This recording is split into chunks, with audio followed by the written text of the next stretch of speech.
السلام علیکم ورحمۃ اللہ وبرکاتہ نحمده ونصلي على رسوله الكريم اما بعد عن ابن مسعود رضي الله عنه عن النبي صلى الله عليه وسلم قال من قرأ حرفا من كتاب الله فله به حسنة والحسنة بعشر أمثالها. ابن مسعود رضی اللہ عنہ فرماتے ہیں کہ نبی کریم صلی اللہ علیہ وسلم نے فرمایا جس نے قرآن مجید کی ایک حرف کی تلاوت کی اسے اس کے بدلے ایک نیکی ملے گی اور ایک نیکی کا ثواب 10 گنا ہے. میں یہ نہیں کہتا کہ الف لام میم ایک حرف بلکہ الف ایک حرف، لام دوسرا حرف اور میم تیسرا حرف.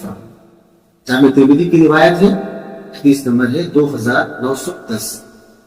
حضرات گرامی، قرآن مجید اللہ رب العزت کی مقدس ترین عظمت والی کتاب ہے جسے اللہ رب العزت نے اپنے محبوب نبی محمد صلی اللہ علیہ وسلم کے اوپر نازل فرمایا ہے. قرآن مجید ایسی عظمت والی کتاب ہے جو اپنے پڑھنے والے کے حق میں کل قیامت کے لیے سفارش کرے گی.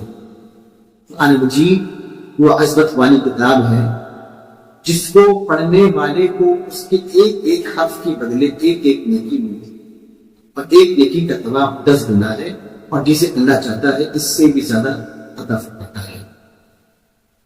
حضرات گرامی، قرآن مجید کی فضائل میں بے شمار احادیث وارد ہوئی ہیں اور یہ فضیلت یہ ثواب تمام صورتوں کے لیے عام ہے، لیکن آپ صلی اللہ علیہ وسلم نے متعدد احادیث میں قرآن مجید کی مخصوص صورتوں کی بڑی فضیلتیں بیان فرمائی ہیں، جن میں سے ایک صورت ہے سورہ الملک.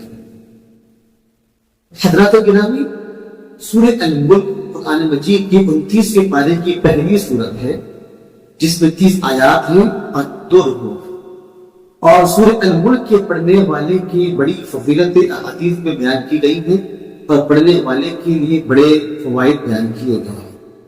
آئیے جانتے ہیں کہ سورہ الملک کے پڑھنے کے کیا فوائد حاصل ہو سکتے ہیں. سب سے پہلی فضیلت یہ ہے کہ نبی کریم صلی اللہ علیہ وسلم نے فرمایا کہ ان سورۃ من القرآن 30 آیۃ شفعت لرجل حتى غفر له. بلا شبہ قرآن مجید میں 30 آیتوں والی ایک ایسی صورت ہے جس میں ایک آدمی کی سفارش کی اللہ کے ہاں تو اس کی مغفرت فرما دی گئی.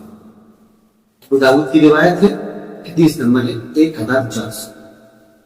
حضرات گرامی، اس حدیث سے معلوم یہ ہوا کہ قرآن مجید کی یہ وہ عظیم صورت ہے سورہ الملک جس کے پڑھنے کی وجہ سے انسان کے گناہوں کو معاف فرما دیا جاتا ہے، بخشش کا ذریعہ ہے. اسی طریقے سے سورہ الملک کی دوسری فضیلتیں کیوں بیان کی گئی ہے کہ نبی کریم صلی اللہ علیہ وسلم فرماتے ہیں کہ من قرأ سورۃ الملک یعنی تبارک الذی بیدہ الملک کل لیلۃ منعہ اللہ عز وجل بها من عذاب القبر. نبی کریم صلی اللہ علیہ وسلم فرماتے ہیں کہ جس نے ہر رات سورہ الملک کی تلاوت کی اللہ اس کے ذریعے سے قبر کے عذاب سے نجات دے پائے گا. یعنی سورہ ملک جہاں مغفرت کا ذریعہ ہے وہیں پہ عذاب قبر سے نجات کا بھی ذریعہ ہے. اور ہم میں سے کون یہ نہیں چاہتا ہے کہ قبر کے عذاب سے نجات اس کو حاصل ہو جائے. تو لہٰذا ہم میں سے کوئی شخص یہ ارادہ کرتا ہے کہ اس کی مغفرت ہو جائے، قبر کے عذاب سے اس کو نجات حاصل ہو جائے، تو اسے قرآن مجید کی اس صورت کی خاص طور پر تلاوت کرنی چاہیے. اللہ سے دعا ہے اللہ تعالیٰ ہم تمام مسلمانوں کو قرآن مجید کی تلاوت کرنے کی اور خصوصاً الملک کی تلاوت کرنے کی توفیق عطا فرمائے. آمین. آخر دعوانا ان الحمد للہ رب العالمین. السلام علیکم ورحمۃ اللہ وبرکاتہ.